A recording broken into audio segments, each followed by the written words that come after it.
Hello, welcome to spicy minion channel. நம்ம இன்றைக்கி பார்க்க போகிறது போவா ரெசிபி. இது அவல் உப்புமாவும் சொல்லலாம், இடியாப்பம் உள்ள ப்ரொசீஜர் தான். இது ஈஸியான லஞ்ச் டின்னர் கூட. இது ஜஸ்ட் ஒரு 5 மினிட்ஸில் பண்ணலாம். அவல் நம்ம சாப்பிட்டாலும் அதுவும் நம்மளுக்கு நியூட்ரிஷன் கண்டென்ட் தான். ஸோ வெயிட் லாஸ் பண்ணுறவங்க இந்த மாதிரி நிறையா சொல்லலாம், இம்யூனிட்டிக்காகலாம் கூட சாப்பிடலாம். நம்ம இதில் ஃபஸ்ட்டு நான் ஆயில் ஊற்றிட்டு உளுந்து கடலைப்பருப்பு போடுறவங்க போட்டுக்கலாம். நான் இப்போ போடல. வெங்காயம் பூண்டு ரெண்டையும் வெட்டி போட்டிருக்கேன் பொடி பொடி சைஸில். இது கொஞ்சம் பொன்னிறமாகிற வரைக்கும் வதக்கிக்கோங்க. இதில் எந்த மசாலா ப்ராடக்ட்டும் தேவையில்லை. மஞ்சள் மட்டும் லைட்டாக ஆட் பண்ணிக்கலாம். தேவையான அளவுக்கு உப்பு. 2 பச்சை மிளகாயை வெட்டி பொடி சைஸில் போட்டிருக்கேன்.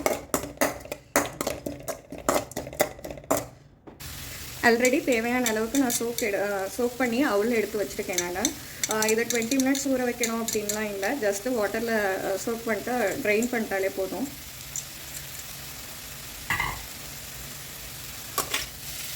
அப்படியே இதை கிளறி விட்டுடலாம்.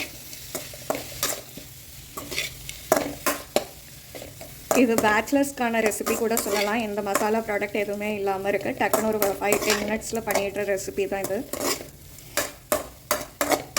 மீடியம் ஃப்ளேம்லேயே வச்சு பண்ணலாம். ஒரு லெமனை நான் கட் பண்ணி ஜூஸ் மட்டும் அந்த சாறு மட்டும் எடுத்து வச்சுருக்கேன். ஊற்றிட்டு அப்படியே அவ்வளோ கிண்டி விட்டுருங்க. அவ்வளோதான். எடுக்கிறப்போ லைட்டாக கொத்தமல்லியை ஸ்ப்ரெட் பண்ணி விட்டு தூவிட்டு நம்ம சாப்பிட வேண்டியது தான். இதுக்கு சைட் டிஷ் அப்படிங்கிறதெல்லாம் எதுவுமே செய்ய வேண்டாம். ஜஸ்ட் அப்படியே கூட சாப்பிட்டுக்கலாம்.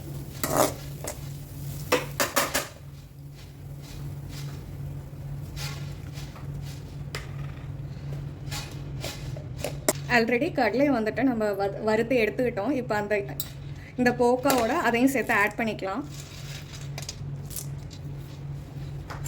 தேவையான அளவுக்கு போட்டு கிண்டி விட்டுருங்க. அவ்வளோதான். இந்த கடலையை நம்ம ஃபஸ்ட்டே வறுத்ததுனால திரும்ப வதக்கணும், அது ஹீட்டில் இருக்கணும் அப்படின்லாம் இல்லை.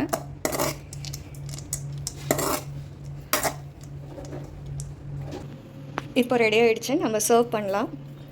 நீங்களும் இதை ட்ரை பண்ணி பாருங்கள். மறக்காமல் சப்ஸ்கிரைப் பண்ணிவிடுங்க. Thank you friends.